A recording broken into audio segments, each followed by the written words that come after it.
స్వచ్ఛతతో కూడినటువంటి గాలి ఇచ్చేది అడవి.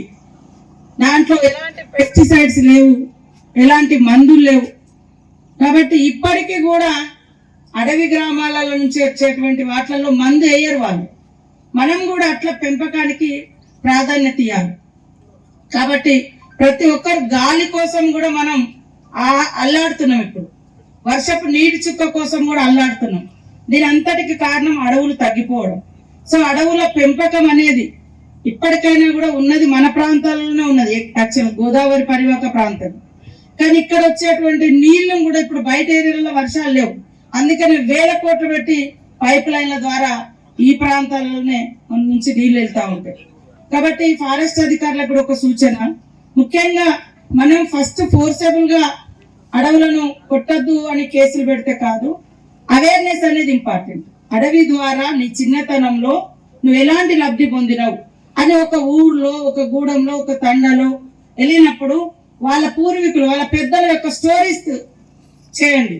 చేసి నా చిన్నతనంలో ఈ ఊర్లో ఇంత అడవి ఉండేది, వాళ్ళు ఎట్లా ఆరోగ్యంగా ఉన్నారు ఇప్పటి వరకు, వాళ్ళు ఏ రకంగా అడవి నుంచి ఆహారాన్ని పొందిండ్రు, ఎలాంటి ఎంత పౌష్టికంగా ఉంది, అది ఎంత అంటే కల్తీ లేకుండా ఉంది, వాళ్ళ యొక్క ఆయుష్ ఎంత ఉంది ఇప్పుడు వరకు. వాళ్ళు కొంతమంది అయితే ఇంజక్షన్కి హాస్పిటల్కే తక్కువ వస్తారు, ఎందుకంటే వాళ్ళకి జబ్బులు రావు చాలా వరకు. కాబట్టి అడవులను ధ్వంసం చేయకుండా అడవులను కాపాడుకోవడం అంటే మానవాళి మనుగడ. మరి మనము కొన్నేళ్ళు ఆయుష్ పోయడమే.